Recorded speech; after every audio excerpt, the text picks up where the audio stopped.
Acceda desde cualquier parte del mundo a www.lahoradelaverdad.com.co. Opinión, análisis, entrevistas y noticias. También encuéntrenos en Twitter en @Hora de la Verdad. La Hora de la Verdad con Fernando Londoño Hoyos.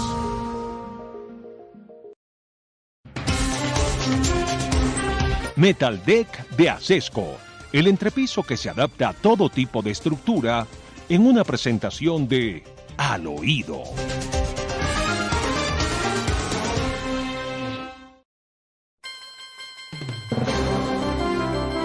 Gafas es un despreciable sujeto que fue guardián de Ingrid Betancourt, entre otros desgraciados que estuvieron bajo sus garras, y que fue derrotado en una operación, la operación militar de inteligencia militar más importante que hubo en Colombia en la historia. Gafas. Pues ahora Gafas aparece gestor de paz. Increíble, doctor Fernando. Estos criminales de las FARC que no solamente recibieron el favor de Juan Manuel Santos, ahora lo reciben de Gustavo Petro. Alias Gafas, el famoso carcelero, recuerda usted con alias César, que era el otro sujeto que estaba allí cuidaban a los secuestrados, entre otros a Ingrid Betancourt, aparece nuevamente, esta vez en un video que ya vamos a escuchar, durante la liberación de una concejal secuestrada en el departamento del Cauca, donde la amenaza se escucha claramente y la obliga a desplazarse. Veamos y escuchemos lo que dice el gestor de paz de Gustavo Petro. Ahí les Gafas. A los niños que ya usted está escuchando, pero que no vuelva a vivir al Cauca. Yo no sé usted cómo irá a hacer, si va a seguir ejerciendo como concejala o no, pero por todos los frentes del bloque presidencial. Por acá no la queremos ver para no tener problemas más adelante. ¿Cómo le parece al gestor de paz diciéndole a una concejal que no vuelva por acá, que se vaya y que no vuelva nunca? Ese es el gestor de paz, ese es Gafas, uno de los peores criminales. Doctor Fernando, estará esperando que el país le agradezca porque dejaron en libertad a Sandra Betancourt el 21 de septiembre, luego de tenerla secuestrada durante 6 días. ¿Quiénes? Los de las FARC. Esto que ustedes están viendo en pantalla es el momento de la liberación de la concejal Sandra, que ocurrió en el municipio de Argelia, ante delegados de la Cruz Roja Internacional, que como usted ve, están ahí sentados impávidos, escuchando cómo este sujeto la amenaza y le dice, usted se va o de lo contrario no respondemos. Por acá no la queremos ver para no tener problemas más adelante, dice este criminal terrorista. Bueno, qué maravilla los acuerdos de paz, ¿no? Como los acuerdos de paz con el Mono Mancuso, que también pues estamos en la fina con el Mono Mancuso. Y el Mono Mancuso habla con las víctimas, pero no lo deja, la jefe de la unidad de víctimas no lo deja hablar con las víctimas, que era lo que faltaba. Increíble, doña Lilia Lozano, Lilia Solano, directora general de la unidad de víctimas, se para en la tarima y le grita a las víctimas que no tienen por qué estar exigiendo escuchar a Mancuso delante de todos, que si quieren hagan fila y que él los va atendiendo uno por uno. Escuchamos este momento bochornoso, además para las víctimas. Compañeros, hay les pido el favor, hay una voz de otras víctimas. Pasa compañera del salón. Sí. Ella va a hablar con él. Ella va a hablar con él. Vamos a seguir con el programa. La señora baje y hable con él. Omar, para que el señor Salvatore Marcuso pueda ir y hablar con ella. Sí, señores, pero aquí también, sí, aquí tenemos, aquí tenemos un programa completo que está destinado a oír la voz de las víctimas. Sigue adelante, compañera. Sí, vamos a oír la voz de las víctimas. Ya. Vamos a oír la voz de las víctimas. Pero eso sí, no hable con el Mono Mancuso, que está ahí, y entonces está ahí ya como gestor de paz. El Mono Mancuso, Gafas, César, todos los bandidos de Colombia son gestores de paz, ¿no? Sí. ¿O exageramos? No, es así. Todo el que se sienta con derecho a poder ser gestor de paz, solamente es que lo plantee. Pues de hecho, doctor Fernando, David Murcia Guzmán, recordado por la captadora ilegal y la pirámide DMG, ha estado pidiéndole pista a Gustavo Petro porque él dice que él tiene la fórmula casi que mágica para salir de la pobreza, que lo tiene que Mano, nombrar mano. para que él empiece a hacer ese gran trabajo que hizo con la familia DMG. Defraudó a cientos de miles de colombianos que los dejó en la calle. Muchos terminaron suicidándose ante haber perdido todo su patrimonio. Y no, ahí está, pidiéndole a Petro que por favor lo escuche, que él quiere salir a aportarle a este país. Muy bien. De manera pues que eso tenemos, alias Gafas, gestor de paz, era lo que faltaba. Y Petro hablando en nombre de la ciencia. Científico resultó también, Gustavo También, Petro. él pasó por una, bueno, pasó por frente de una universidad donde había doctores en ciencias y entonces ya él se siente científico. Esto es increíble lo de Petro. Tres voces vamos a poner. La primera, escuchamos a Petro hablando en nombre de la ciencia. La segunda, vamos a escuchar a Petro hablando de por qué él es abogado sin haber estudiado derecho. Y la tercera, que me parece la más peligrosa, doctor Fernando, tiene que ver con la idea que Petro está proponiéndole a Colombia, ojo, de lo que ocurrió en México. Sí, como lo decía el doctor Carlos Alonso Lucio, el invitado esta mañana, se propone pensar o tirar la idea de que se elija en Colombia a los jueces de manera popular. ¿Qué tal la idea? Pero escuchemos por qué habla en nombre de la ciencia Gustavo Petro. En este momento la humanidad entra en una fase de extinción. Esto no es algo religioso, no es una premonición, no hablo como profeta. Estoy hablando a nombre de la ciencia, que lo ha dicho una y otra vez, y cada vez de manera más alarmada. El gran capital produjo, y la época del libre mercado produjo una profundización, venía de antes, de un cambio tan drástico. Vimos cuál es el causante de los huracanes y de los desastres, es el gran capital. Entonces, lo que creó la riqueza, lo que creó tantos empleos. ¿Vio cuántos empleos se crearon en los Estados Unidos en el mes de septiembre? Fantástico, doctor Fernando, más de 200,000 empleos. 254,000 empleos. Pero eso sí, el capitalismo es el culpable de los huracanes y es el culpable de todos los desastres. Es Gustavo increíble Petro. esa dinámica, doctor Fernando, de Colombia versus Estados Unidos. Mientras en Estados Unidos una persona que tiene manera, nosotros le llamamos en Colombia formas para generar empleo, crear riqueza, hacer empresa, se le apoya y se le impulsa para que siga adelante. En Colombia se le persigue para hacerlo pobre. ¿Cómo se explica eso? Es Bueno, el capitalismo versus el comunismo. ¿y cómo Aquí todos apareció Gustavo Petro de abogado? Era lo que faltaba, ¿no? Yo no podía creerlo. Ayer, revisando redes sociales para preparar el al oído, un oyente escribió lo siguiente. Yo pasé por frente de una de las facultades más importantes de psicología, ahora soy psicólogo. Y dije, pero ¿y a qué se debe el disparate? Pues muy bien, contestaba a una publicación que hacía presidencia de Gustavo Petro. Escuchemos qué fue lo que dijo Gustavo Petro de por qué es abogado. No puedo ocultar que los días que estamos viviendo son bastante traumáticos mediáticamente alrededor de las relaciones justicia-presidente, que yo creo que hay que asumir con franqueza, desde la perspectiva que me ha tocado vivir. Yo no soy abogado. Estudié en el externado, que es una forma de estudiar derecho, a pesar de que no se entra a la carrera. Y he pasado por décadas de lucha política. No, no es abogado, porque estudió en el externado. Yo también me declaro dentista porque estudié en una universidad donde hay una excelente facultad de odontología. Y también soy médico y también soy ingeniero eléctrico. Hágame el favor, hágame el favor, con los que viene Gustavo Petro. Y Yo, ahora escuchemos, doctor Fernando, Petro hablando y echándole flores a la idea de la señora Sheinbaum en México, que propone nada más y nada menos que jueces por elección popular.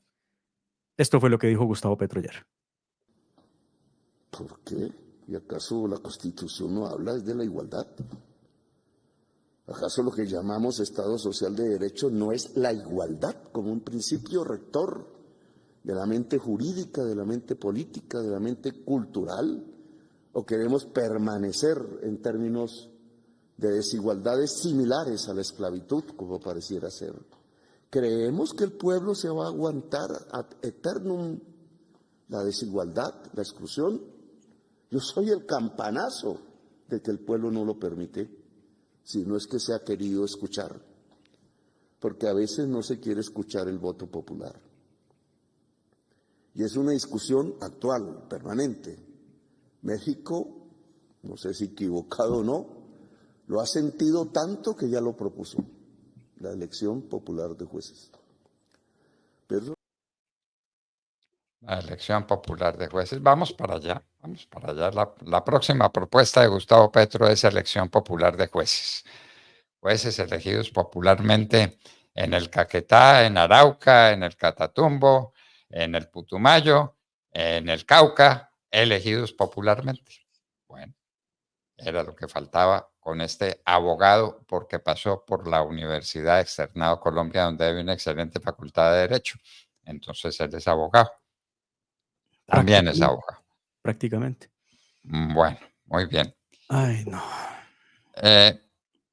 El Consejo de Estado admite demanda que busca tumbar la reglamentación Del aborto. del aborto. Sí, doctor Fernando, esta es una buena noticia, por lo menos nos da ilusión a quienes somos pro vida en el país, y es que va a estudiar esa idea que hay de despenalización, aun cuando no han acabado, no han eliminado los tipos penales, que pretende, y la Corte Constitucional lo hizo, despenalizar por vía de hecho el aborto. Recuerde que hay dos momentos en Colombia del aborto. El primero, hasta las 24 semanas, donde la persona, la mujer, puede abortar sin ninguna causal que lo amerite, simplemente por su propia idea de que lo desea, acabar con la vida del bebé que está por nacer hasta los prácticamente 6 meses. Y después de ese periodo, de 6 meses en adelante, lo puede hacer bajo las tres causales: malformación del bebé, peligro para la madre, violación o incesto. El Consejo de Estado revisará, por supuesto, esta petición que pretende evitar que esto sea así, porque es que en Colombia estamos llegando a un término, doctor Fernando, donde lamentablemente pueden acabar con la vida del bebé que está por nacer hasta antes de que la madre lo pueda parir, lo pueda dar a luz. Esto es tremendo, esto es terrible. Y claro, para que no se convierta eso en un infanticidio, terminan por matar el bebé en el vientre de la madre. Es terrible. Vamos a ver qué pasa si el Consejo de Estado se pronuncia y de qué manera lo hace. Si va a chocar o no va a chocar con lo que ya ha dicho la Corte Constitucional, que resultó ser muy progresista. Ellos a eso le llaman progresismo. Veníamos de matar al que estaba recién nacido o estaba por nacer, y ahora le llamamos progresismo a seguir haciendo lo mismo. Bueno, parece que el Consejo Nacional Electoral se va a pronunciar finalmente sobre la campaña de Petro y su financiación ilegal. Pues, doctor Fernando, por lo menos está en el orden del día que el Consejo Nacional Electoral decida el futuro de la campaña de Gustavo Petro, precisamente desde hoy martes, donde debe arrancar la discusión y, por supuesto, la decisión de imputar o no cargos y abrir una investigación formal o precluir el caso por financiación que violó los topes electorales en el caso de la campaña de Petro presidente.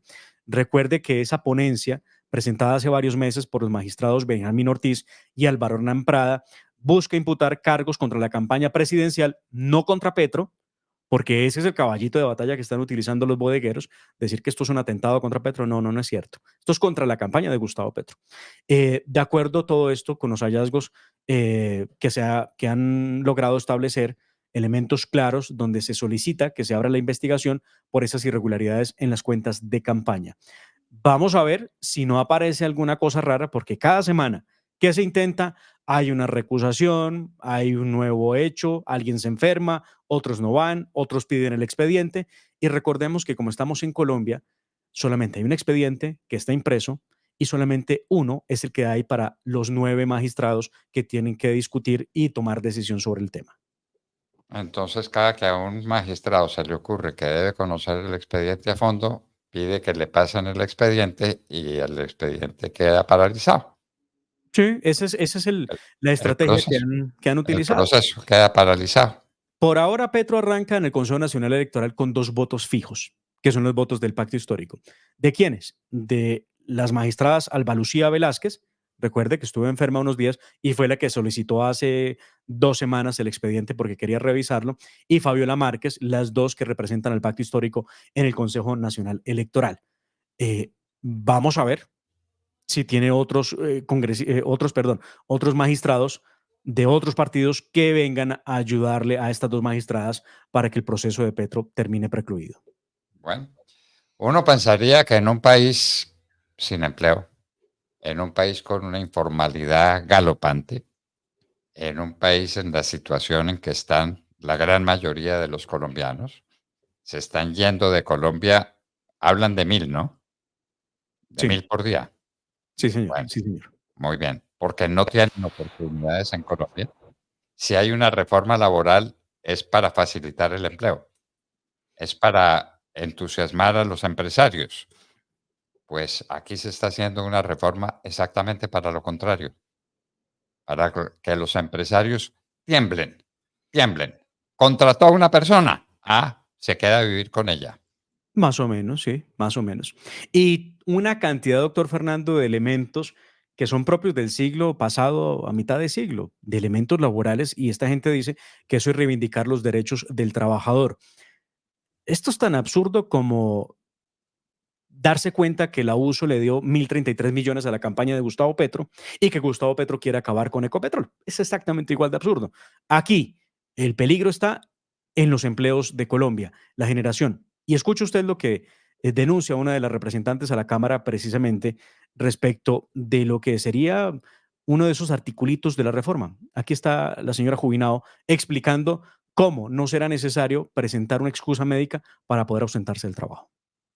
Lo que se acaba de aprobar en el artículo 18, que tiene que ver con licencias remuneradas, creo que es a todas luces antitécnico, pero sobre todo muy irresponsable, porque en el literal E quedaron los permisos remunerados para asistir a citas médicas programadas o de urgencia, pero no se exige que el empleado acredite la patología por el médico tratante de esa incapacidad o de esa enfermedad. Esto llevaría a las empresas a una situación absolutamente inmanejable, que entre otras cosas, para los casos de ciclos menstruales incapacitantes que se incluyen aquí, van a terminar generando discriminación contra las mujeres. Porque si los empleadores tienen que darle una licencia menstrual cada mes a la mujer y la mujer ni siquiera tiene que acreditarla por parte del médico tratante, pues el incentivo que va a tener el empleado para mantener la productividad de su empresa es evitar la contratación de mujeres. Entonces, esto es, a nuestro juicio, una barbaridad que le impone unas cargas insostenibles a cualquier empresa pequeña. ¿Cómo podría una empresa pequeña lidiar con innumerables licencias que el empleado no tiene que acreditar? Simplemente bastaría la palabra del empleado, pues se van a quebrar. Los que ya están mal seguramente van a pasar a la informalidad, que esa va a ser una consecuencia. Bueno. Pero pues esto es inaudito. Esto es inaudito. Mientras tanto, recordémosle a la gente la noticia que dimos y que les vamos a repetir a ustedes. En el mes de septiembre se crearon en los Estados Unidos 254,000 nuevos empleos. ¿Por qué? Porque hay movilidad, porque el empleador puede disponer del puesto de trabajo si está en mala condición, si el trabajador no está cumpliendo con sus deberes. Y entonces dispone. Y eso crea 254,000 nuevos empleos en el mes. En Esto es Colombia, un drama, doctor Fernando. Aquí en Colombia no será igual, por supuesto, porque es que los que están haciendo y están tramitando la reforma laboral, primero, la reforma laboral nace de una ministra que pertenece al Partido Comunista. ¿Sí? Hay que recordar qué es lo que propone el comunismo. Hay que recordar a Karl Marx, que es el faro moral de Gustavo Petro y de su gobierno. Segundo, los congresistas que están tramitando la reforma laboral, que es del gobierno de Gustavo Petro, en la vida han generado un empleo, en la vida han trabajado en el sector privado y lo peor, no entienden una sola palabra de lo que están tramitando. Vea usted quién es la ponente de la reforma laboral, una muchacha, una señora que no tiene idea de eso. Ella ha sido activista pro aborto y feminista, pero ella no sabe de eso. Y ahí está, que le están copiando completico porque vamos a ver qué es lo que le ha ofrecido el gobierno Petro a esos congresistas y van a destruir todo el aparato productivo. No en vano, cosas como esta que acabamos de escuchar que denuncia Catherine Jubinao respecto a lo que se está tramitando. Hoy a las 8:30 de la mañana se reanuda el debate. Están muy cerca de terminar de aprobar la reforma laboral y pasará entonces a Senado de la República, donde veremos si tienen las mayorías. Aparentemente no las tienen en la Comisión Séptima. Vamos a ver qué pasa, pero pues el acuerdo nacional puede con todo. Así que no me extrañaría que terminemos con una reforma laboral aprobada. Reforma laboral que acaba con el trabajo en Colombia. Las reformas laborales se hacen para estimular el trabajo, para estimular a los empresarios, para crear fuentes de empleo. No, aquí se está haciendo una reforma laboral exactamente para todo lo contrario, para que nadie tenga la mala idea de contratar a una persona, porque queda casado con ella para toda la vida. Y porque esa persona va a trabajar si le da la gana y no va a trabajar si no le da la gana y no tiene que acreditar algún problema de salud dispuesto por el médico que la atienda, sino simplemente porque le da la gana. En fin, eso es lo que está sucediendo en manos del abogado Petro. Esto es muy simpático, ¿no? Petro resolvió que es abogado porque estudió en una universidad donde hay una buena facultad de Derecho. Y es el vocero de la ciencia, porque habla de cómo el capitalismo destruye el medio ambiente. El capitalismo destruye el medio ambiente, es el capitalismo. Lo descubrimos, los huracanes, los problemas ambientales, todo se le debe al capitalismo. El capitalismo no se le debe nada positivo, nada. 2 años echando discurso y un disparate tras otro disparate. 2 años. Doctor Fernando, y saber que nos faltan 2 años de seguir escuchando pues, discursos parecidos a esos. Y cada día son peores los disparates que dice realmente sí, realmente el señor Gustavo Petro. Cada día son peores, como lo demostró Carlos Alonso Lucio hablando sobre los acuerdos que propone Juan Fernando Cristo, que están todos en la Constitución. Lo que él propone es que se cumpla la Constitución. Dios nos libre. Dios nos libre. Bueno, de mal. Entonces esto es pues lo que está ocurriendo. Y así nos despedimos de ustedes, señores. Hasta mañana a las 6 en punto de la mañana, cuando estaremos de regreso, Dios mediante. La familia Ramírez duerme tranquila porque su techo está bien hecho. Bien hecho como las cubiertas Asesco. Por su doble capa protectora, son ultra resistentes a la corrosión y al paso del tiempo. Para que tu techo quede bien hecho, exige calidad Asesco. www.lahoradelaverdad.com.co. Escúchenos desde cualquier parte del mundo a través de nuestra página de internet. Opinión, deportes, cultura y entrevistas. Visítenos y participe. www.lahoradelaverdad.com.co. Pase la voz.